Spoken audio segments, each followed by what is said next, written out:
Hello, today I'm going to present my paper about roots of problems in music practice, technical or musical related. Self-regulated learning in music practice ออกกระบวนการเรียนรู้ด้วยตนเองในการฝึกซ้อมนะคะ has been an important area of discussion in music education and music psychology area since around last 30 years. Self-regulation involves the process students use in their practice to achieve different practice goals. This includes selections of suitable practice strategies and monitoring their playing by listening. Self-regulation has been regarded as an important factor which enables performers to achieve the high standard of performance. C200, who did her study with advanced students at Norwegian Academy of Music, showed that the students adopted self-regulatory process in their practice. She categorized the process into 3 different stages: problem belief, strategy use, and self-evaluation. If the students evaluated the performance results in step 3 as unsuccessful, they will revisit step 2 strategy use or both step 1 and step 2 problem belief and strategy use. Nielsen categorized problem belief into 2 groups: technical and musical problems. The categorization of problem types here seems to be very simple at the surface level. However, Tobias Mathey argues that the real problem is not usually diagnosed even by music teachers. In his book Musical Interpretation, he gives short musical examples and lists all possible problems which can arise from the same single performance. In some examples, he can list over 10 possible problems.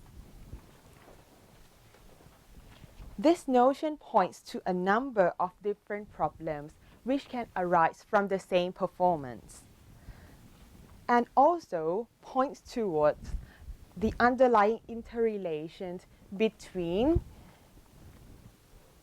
the 2 types of problems in Nielsen's model, the musical problem and technical problem. This paper is going to explore these underlying complications between the 2 types of problems.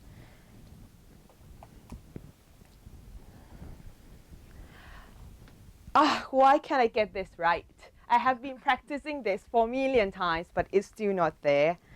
This morning probably best describes the scenario of music student practice around the world.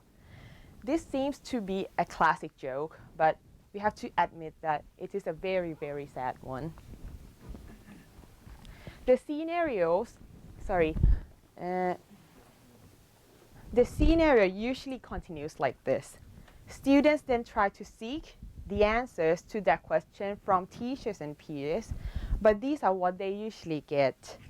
Maybe you practice it the wrong way, try this, or come on, it will come out someday, you know. It takes time. Yeah, I know it takes time, but hey, wait. I did follow all of my teacher's instructions for some times, and I have already tried those exercises. These thoughts might pop out in their head as a reply. The situation I just described are, however, only a model scenario. But we have to admit that these classic situations can hint at the initial stage, the helplessness of students in finding roots of problems in their practice, even they possess the self-regulatory process as Nielsen said.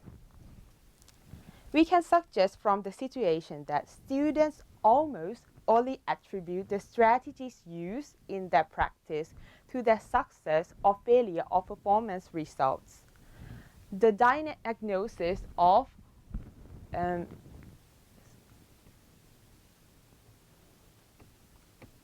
the diagnosis of problem types in the stage 1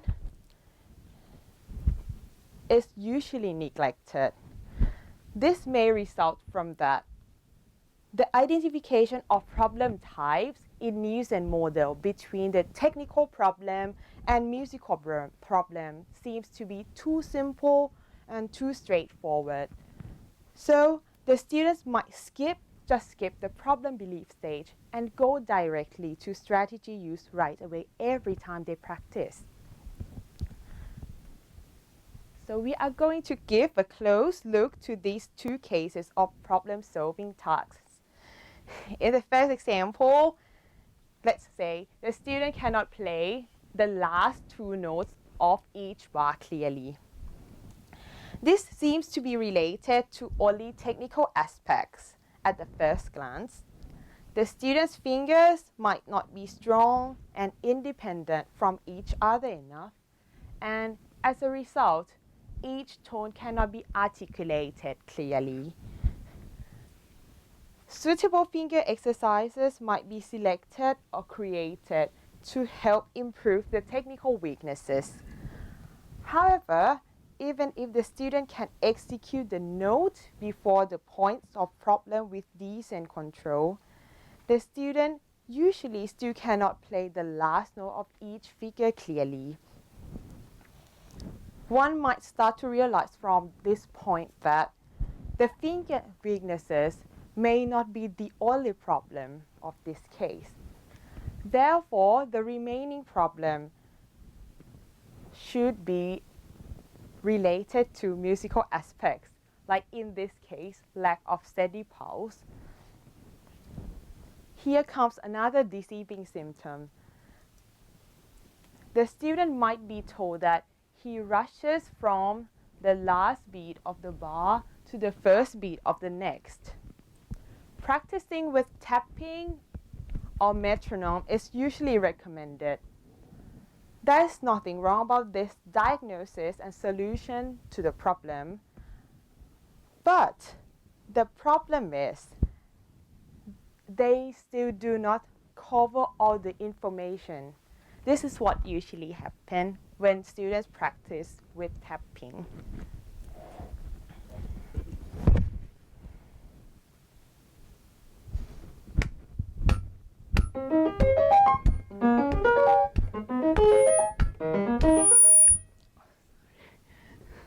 I will show you again. Bịtให้หน่อยค่ะ This is what usually happens when students practice with tapping.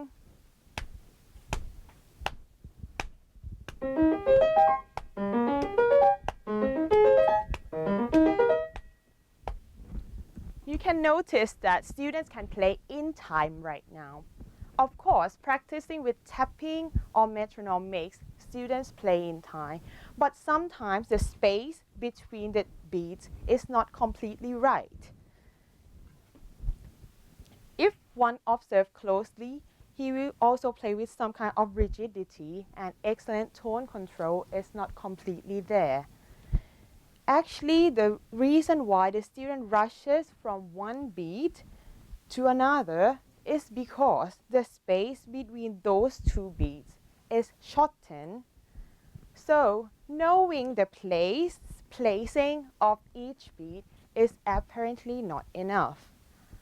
Listening to tapping and metronome ticks alone without feeling of space between the beat is clearly not the most effective solution to the problem. The student may be advised to play the right hand and conduct the playing at the same time with left hand instead, in order to understand the feeling of the pulse.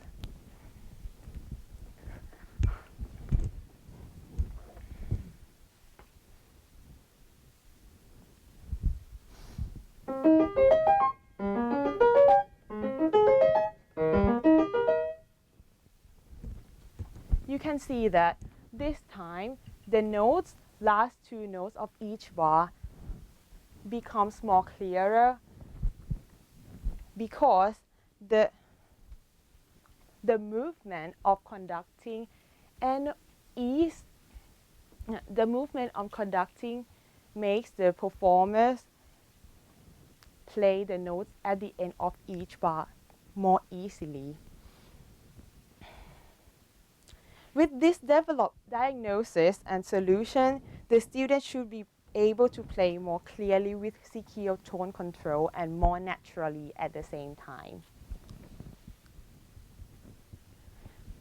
In the other example, we are going to look at the opposite case.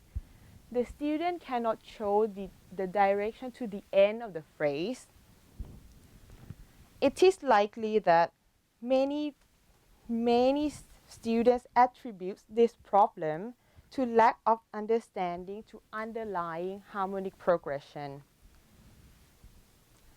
The teacher might suggest the student to explore the progression by playing the bass line, only the bass line of that passage, and he might be advised to shape that bass line and bring out the bass line at the same time.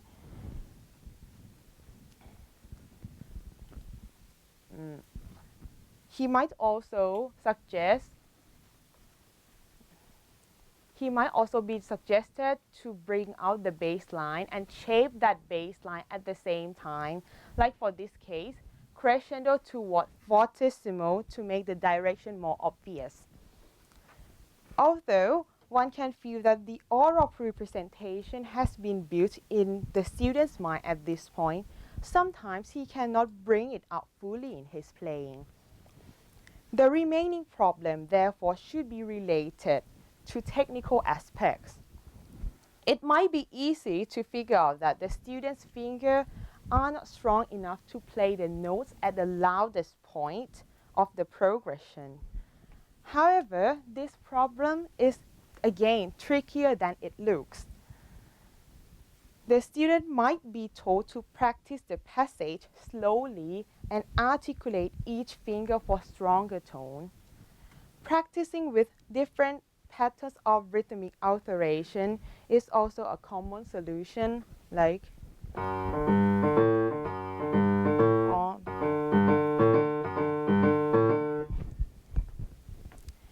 even if the student should be able to play with more dramatic shaping at this point, the flowing of musical direction seems to be hampered by other technical deficiencies. This is what usually happens when students are told to play with only fingers exercise.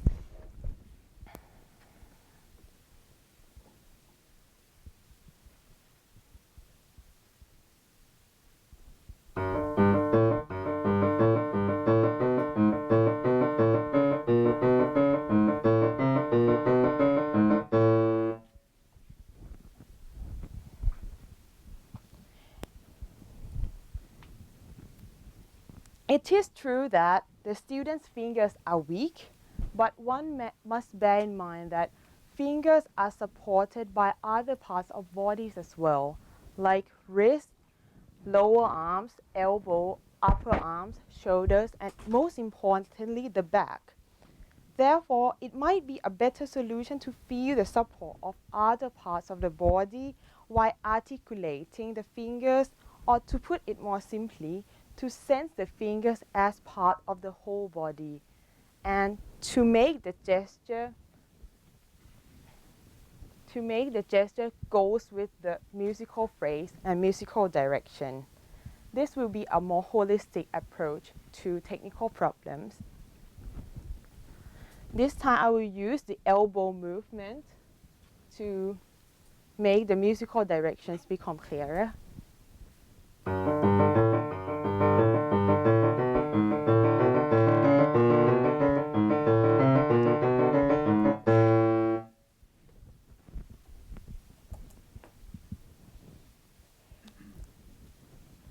You might see that the movement of the whole body can be adjusted to musical gesture, and as a result, musical direction can be projected out more clearly.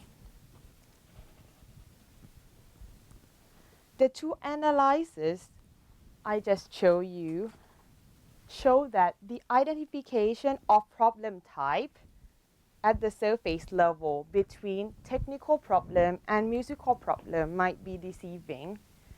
Technical problem may also contain musical related aspects, and musical problem may also contain technical related aspects too. This points to a strong connection between technical and musical problem as being two different sides of the same coin. A clear separation between two problem types, therefore, might need reconsideration. The possible connection between technical and musical related aspects of music also leads to the question of boundaries between the terms technique and musicality in music education world. Although these two terms are useful when referring to specific aspects of the performance, the clear line between them make both teachers and students perceive that these skills are meant to be developed separately. Teaching methods in earlier century usually combine technical and musical related aspects of music in their explanations. It seems like the borderline between the two terms has less importance or never existed. Thus, the standardization in music education in our time paradoxically impede the development of music teaching quality in this respect. The analyses I just gave you are only an initial attempt to touch on the topic. All the information I just explained to you are collected from my experience in teaching students and from my own practice. So, further investigations in real practical situations, of course, still need to be made in order to clarify these underlying complications between technical and musical problems. However, I do hope that this paper will bring upon some thoughtful question for research, future research in music psychology and music education area. Thank you.